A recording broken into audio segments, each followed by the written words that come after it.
Hi kids, welcome to another episode of Miss K's Earth Science. Today we're going to continue with Unit 7, Atmospheric Energy and all this fun stuff. Before we do anything else, I want to thank you all, genuinely thank you all for the birthday wishes. Some of you sent me some really nice things, and being that I was home and stuck in my house, I didn't really see my friends or family. I got phone calls, but it was especially nice hearing from you guys. I mean that sincerely. Thank you for the birthday wishes. Okay, today we are going to continue with the electromagnetic spectrum and sunlight, and we're going to broaden our understanding of what happens when insolation, incoming solar radiation, hits the Earth and all of the different surfaces on Earth, and how it interacts. Changes everything. Without further ado, we're going to use the same slideshow. I'm going to center it better on the video. I apologize about that last time. I'm not a videographer. I'm sure you can tell that by now. But I'm going to get it up on screen, and then we are going to go over it together. Castle Learning. See you in a couple of days beyond this. Get a pen. Get ready. Okay, we're going to start with a review. This is the atmospheric energy unit. We started talking about how insolation, incoming solar radiation, has many different types of energy in it.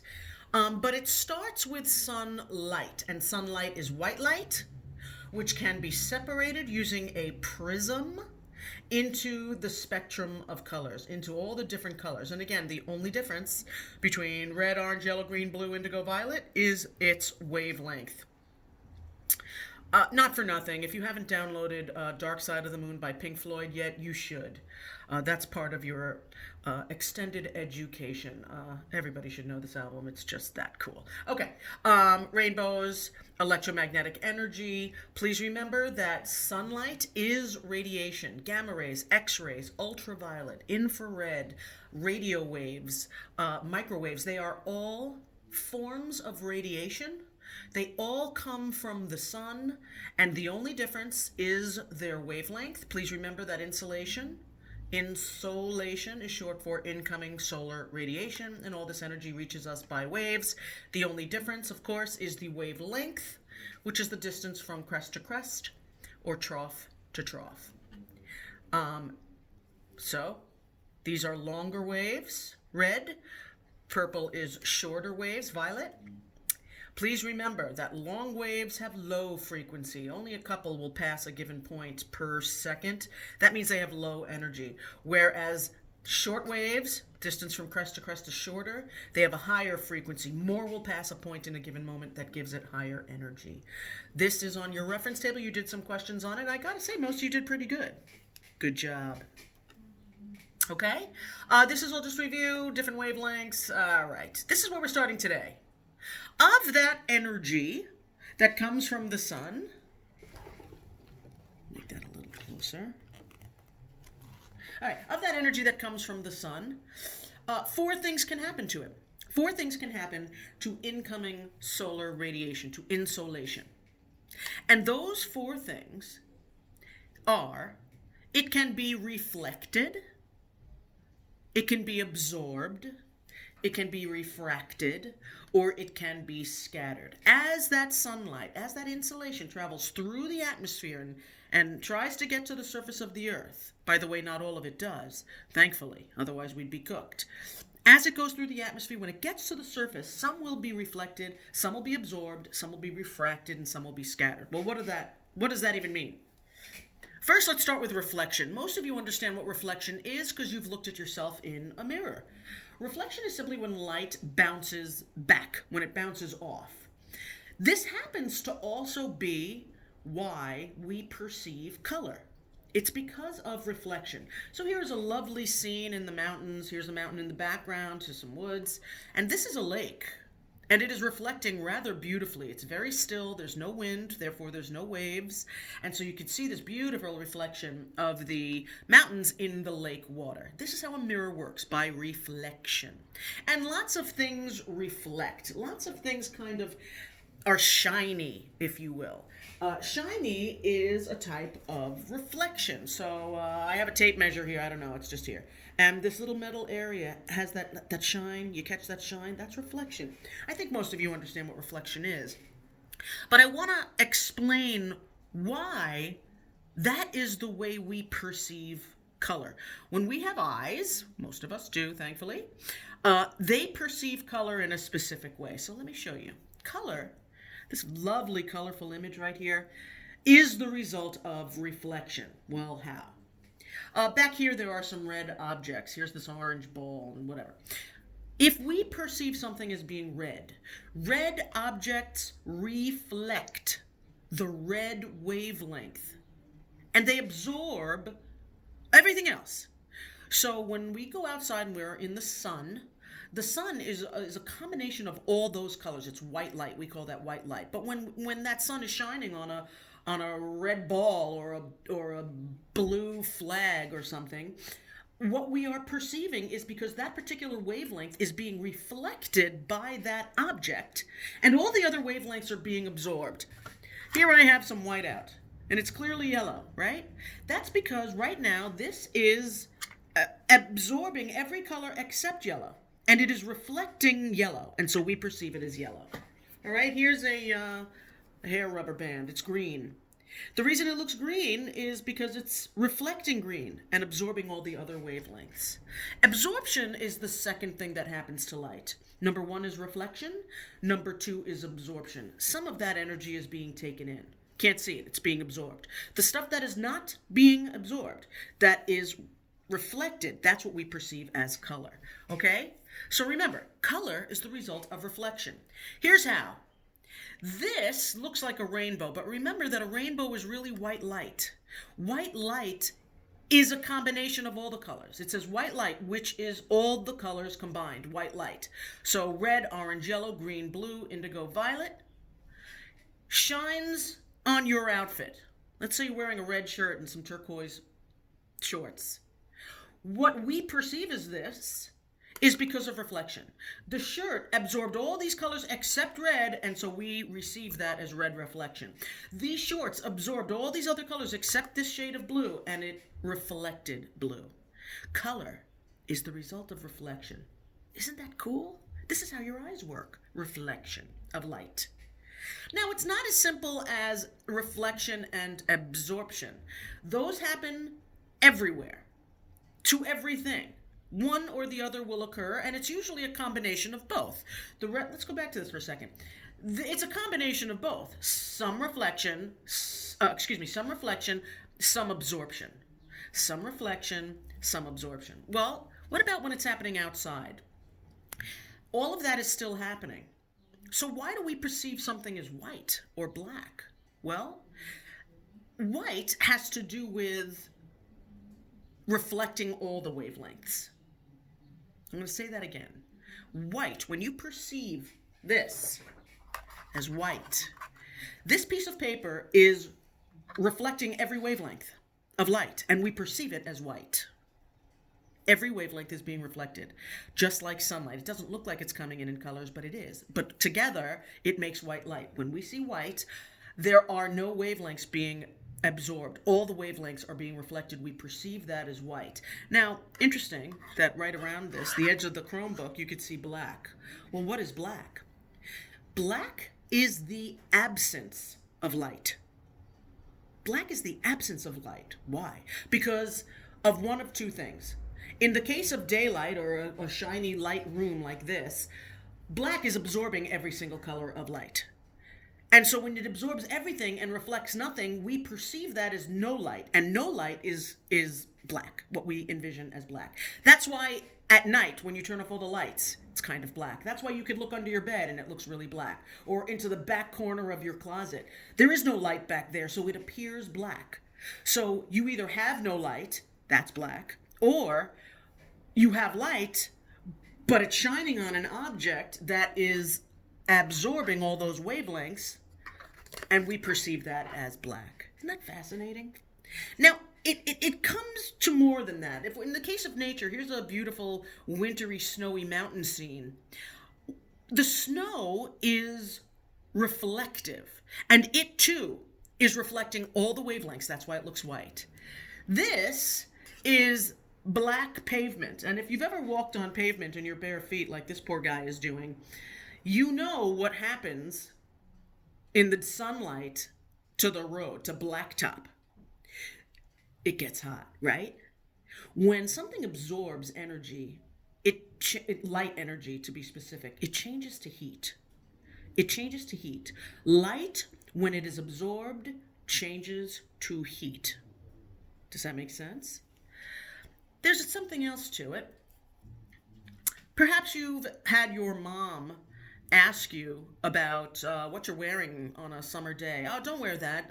It's black. You're going to get so hot. Wear a white shirt. And you might wonder, why is she talking about that? Because dark objects absorb and light objects reflect. That dark shirt, if you wore it in the sunlight, is going to absorb that heat. It's going to take in every wavelength. It's going to look black, but it's going to make you hot. It's going to literally feel hot to the touch. If you took this shirt off and threw it on the ground and touched it after just a few minutes of being in the sun, it would literally feel hot. It absorbs the light and it changes to heat. And you'll see that these are some short waves coming in here because that's sunlight. Sunlight generally comes in shorter waves. The heat will be longer waves, but you'll feel that as heat. But if you're wearing a white shirt, here comes the short waves from the sun, they bounce off. It reflects. So this is reflecting all of the wavelengths of light. And so you literally will feel cooler in the sun in white because it will reflect all that light. It won't absorb the light and turn it into heat, and it will literally feel cooler. So here's another image. If you've ever sat outside in the sun on a beautiful day, and you sat there for a while, you're like, damn, it's hot, and then touch the top of your head, you might notice that your head feels hot. So, especially if you have dark hair. Well, remember, light colors reflect, and dark colors absorb. So, dark objects will literally feel hotter than light objects in the sun. So if you're walking on cement as opposed to the blacktop, cement will always feel a little bit cooler. It'll feel warm, but it won't feel as warm as blacktop, especially in bare feet. Okay? Now, the texture of an object that light hits also changes its appearance. Texture matters too. So smooth objects will reflect, and rough objects will absorb. So here you have three pool balls, cue balls, if you will. Even though this one is black, it's shiny because it's so smooth. So this kind of absorbs and kind of reflects. It's absorbing the wavelengths of light, but at some level, it's reflecting something. Some of it is bouncing off because its surface is so smooth, and you can see that on black and red and yellow. So the overall ball, the material it's made of, is absorbing some wavelengths. This is absorbing all the wavelengths of color, but reflecting some other energy. This is absorbing the other colors except for red. Red is reflecting. Yellow is reflecting, but because they're so smooth, they're shiny. So there is some reflection going on there. I wonder if anybody recognizes this. I know some of you do. Remember what these holes are? This is a rock, if you can't see. These little holes, these little gas pockets, remember what those are called? They're called vesicles, I hope you remember. This is vesicular scoria. It's a glassy, extrusive igneous rock that got blasted out of a volcano. Well, it's very rough, and it's dark. The fact that it's dark alone would make it feel warm in the sunlight because it would absorb all of the energy. That light would be changed to heat. We perceive it as black because all the wavelengths of light are being absorbed. But the fact that it's so rough is also going to make it absorb even more of that energy, and it would heat up quick. So here's a kicker. This is important to know for today's lesson and for several of the upcoming lessons. Please know this. A good absorber of energy is a good radiator of energy. A good absorber is a good radiator. That means anything that can take in energy quickly will re-radiate it quickly too. It will give it off quickly too. Anything takes a long time to absorb energy will take a long time to give it off and re-radiate it. So let me explain. If we were thinking of this, the black shirt, this black shirt absorbs everything.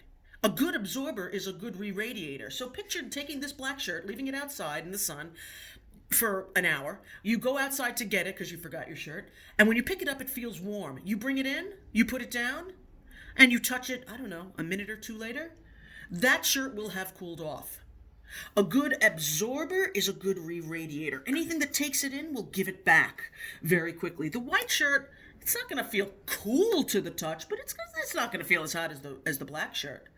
But just like it took a long time to heat up, it's going to take a long time to cool off. Maybe white isn't the best example. Think of water. It takes a long time to heat up, and it also takes a long time to cool down. We'll talk more about that later. Just understand that a good absorber is a good radiator. If it takes energy in quickly, it will give it back quickly. It will re-radiate it. Think of a radiator. You know what a radiator is? Like a heater, right? We sometimes call heaters radiators. Well, that's because they give off heat. Okay, let's move on. The third thing that can happen to incoming light is refraction. Now, I taught you the word refraction before. I wonder if you remember when. Some of you might remember P and S waves, and you might remember that P stands for primary, pronto, push-pull, and passes through, remember that? And S, secondary, slower, side to side, stops at a splash, right? When I taught you refraction with P and S waves, I was teaching you about shadow zones and how P waves will pass through the Earth's layers, but they'll bend on the way through, whereas S waves will stop at the outer core. Well, that is because that energy, the energy of the seismic waves, bends as it passes through different densities. Guess what? So does light. So does light. So here is another example of, here's a example of refraction, the bending of light as it passes through different densities. So this is a glass jar, and it's filled with clear water. And in the back is just a piece of paper with different colored dots on it. And you can see that when looking at it through air, they're perfectly normal. And when looking at it through glass, they look a little off, a little strange. The shape of the dots has changed. When looking at it through the glass and water, now their appearance dramatically changes. Not because the dots have actually changed. They haven't.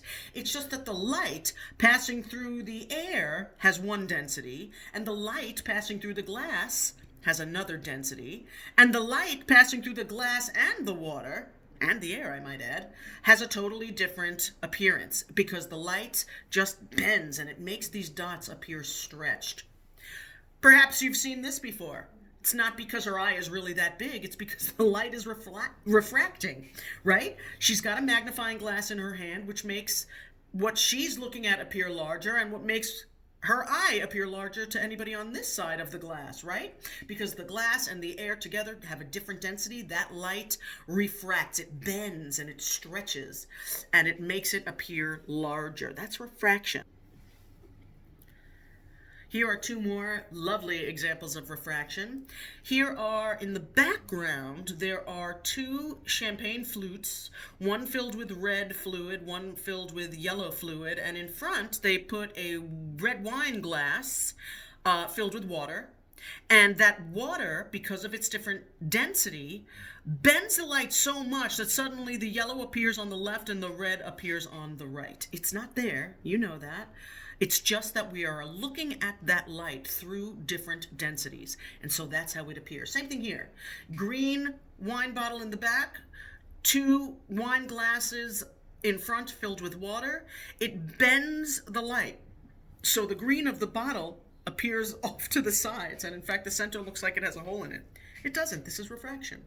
Here's a beautiful image of refraction. Just a dewdrop on a blade of grass with some, I guess, yellow daisies in the background. And they create this lensing effect, like a camera lens.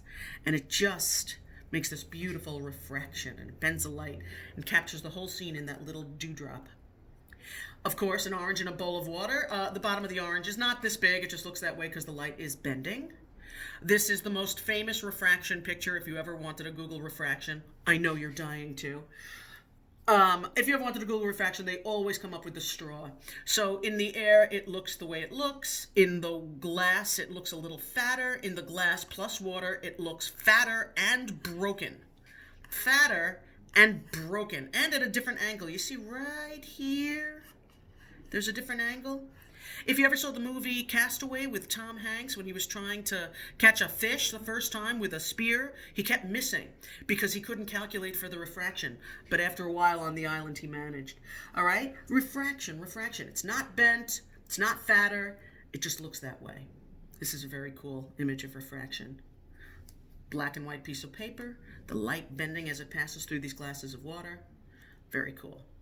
The last thing that happens to incoming light is that it can be scattered. Now I'm going to tell you, I don't think I've ever seen a Regents question on scatter. Scatter is what happens like at the top of a cloud. So here's light coming in, here's a cloud. This says, cloud droplets scatter all wavelengths of visible light, creating the appearance of white clouds.